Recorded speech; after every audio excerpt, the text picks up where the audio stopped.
안녕하세요. 수필 읽는 김다원입니다. 가끔 사람을 몰라서 낭패를 볼 때가 있지요. 믿었던 분에게 이용당하기도 하고요. 혹은 거리를 두었는데 알고 보니 참 좋은 사람이라서 오래 친구로 지내기도 하지요. 첫눈에 딱 알면 얼마나 좋을까요? 오늘은 겉만 보다가 입니다.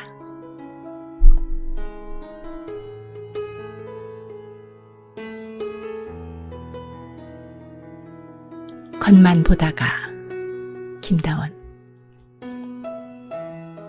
책상 앞에 앉으면 자주 책상을 쓰다듬었다. 나무의 속살을 더듬는 기쁨 때문이다. 오늘은 두 팔을 쫙 뻗었다. 깜짝 놀랐다. 책상 위 가운데가 갈라져 살짝 부풀어 있었다. 원목이 아니었다. 백화점에서 파는 것이니 당연히 원목이라 생각하고 묻지도 않고 샀다. 그런 것도 모르고 책상을 아낀다고 테이블보를 씌우고 그 위에 유리까지 덮었다. 그러다 얼마 전 나무의 질감을 느끼고 싶어 다 치우고 책상을 쓰다듬었다. 그리고 숲속에 있는 양 즐거워했다. 내 눈으로 확인하면 늘 정확하다고 생각했다.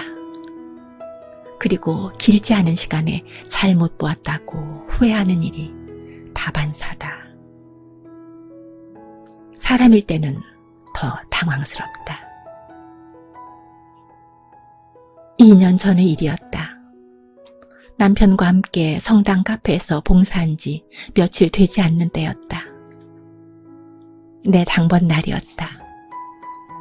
모임을 마치고 오면 늦을 것 같아 남편에게 부탁했더니 남편이 나 대신 일을 하고 있었다. 둘이 한조가 되어 일하는데 같이 당번이 된 분을 그날 처음 보았다. 늦어서 미안하다는 말을 했다. 그녀는 눈인사도 없이 말을 뱉었다. 앞치마부터 두르세요. 남편이 일을 잘못했나? 생각하며 앞치마를 두르고 손을 씻었다. 주문이 밀리고 급한 손님은 서서 기다리고 있었다. 무엇을 먼저 해야 할지 생각이 안 나서 커피잔을 들고 한 바퀴 돌았다. 정신없이 시간이 흘렀다. 카페가 조용해지고 두어 테이블에 있던 손님도 갈 준비를 하고 있었다. 시계를 보고 마감할 시간이 되었다고 생각한 나는 팥빙수용 인절미를 냉장고에 넣었다. 얼마 후 손님이 들어왔고 팥빙수를 주문했다. 그녀가 얼음을 꺼내는 사이 나는 얼른 냉장고에서 팥빙수에 얹을 인절미를 꺼냈다. 순간 그녀의 혼잣말이 들렸다. 기가 막혀, 기가 막혀. 그녀의 말에 냉장고에 들어갔던 인절미같이 몸이 뻣뻣해졌다. 일요일엔 평소보다 1시간 연장이 되는 것을 유념하지 않은 내 탓이었다. 살 좀 빼야겠네요. 손이 좀 비자 그녀가 또 말을 던졌다. 살며시 곁눈으로 그녀를 훔쳐보았다.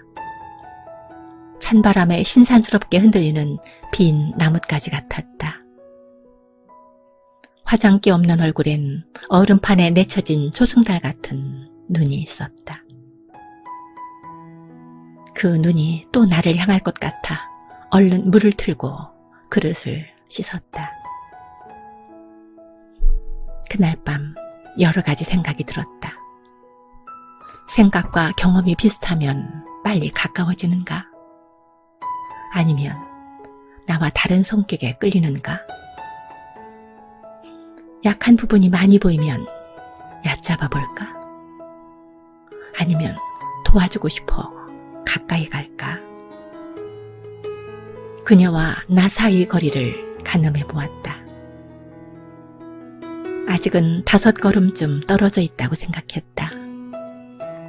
그러고 보니 카페 봉사자들끼리 서로 소개한 일이 없었다. 첫 번 모임에서 모임의 성격과 해야 할 일을 들은 것이 전부였다. 그녀와의 거리를 한 뼘으로 만들 방법은 없을까? 천정에 눈을 두고 생각했다. 서로 생각하는 것 중 비슷한 것이 있으니 한 공간에 있는 것이 아닐까? 그리고 올해 봄이었다. 처음 수확한 두릅이 제법 많았다. 맛이 좋을 때 누군가와 나누고 싶었다. 카페로 갔다. 그녀가 있었다. 금방 데찐 두릅을 그녀에게 건넸더니 두릅을 살펴본 그녀가 말했다. 살림할 줄 아네. 그날 그녀와 여러 가지 이야기를 나누었다. 알고 보니 우리는 한 아파트에 살고 있었다. 서로의 관심사부터 가족 때문에 힘들었던 이야기도 술술 털어놓았다. 잠자리에 들 때까지 앉지 않는 습관 때문에 손님이 없는 시간에도 서 있다고 했다. 그녀와 자주 일하면서 그녀를 하나씩 알아갔다. 부지런하고 매사에 철저했다. 말기 암 환자를 위해 병원을 방문하는 일도 오랫동안 해오고 있었다. 헬스장에서 운동하고 오는 그녀와 마주치기도 했다. 작은 것도 큰 것도 필요한 사람에게 소리 없이 주었다. 아닌 것은 아니라고 말하는 용기도 그녀의 장점이다. 냉정하게 보이던 그녀의 눈도 이젠 웃는 초승달로 보인다. 2살 연배다. 언니라고 부르고 싶지만 언니가 없는 나는 쉽게 말이 나오지 않는다. 내 마음을 읽었다는 듯 멀리서도 그녀가 먼저 손짓하며 부른다. 어디 갔다 와? 이 더운데 땀 하나 안 흘렸네. 뭐 하느라 이번 카페 모임 빠졌어? 언제쯤 겉과 속을 제대로 보는 눈을 갖고 살까? 인도 속담에 내 안에 1000개의 내가 있다고 했는데 혹시 나도 사물과 사람을 제대로 볼 줄 아는 지혜가 조금은 있을까? 씁쓸한 미소를 지으며 틈이 많은 내 마음을 어루만지듯 벌어진 책상을 쓰다듬었다. 무슨 일이든 이유가 있어서 내게 온다고 생각합니다. 지혜는 예기치 않은 순간에 온다. 실패를 통해서 혹은 인생의 바닥을 칠 때. 어느 남자의 졸업식 연설 한 대목으로 이 글을 마칩니다. 안녕히 계십시오. 김다원이었습니다.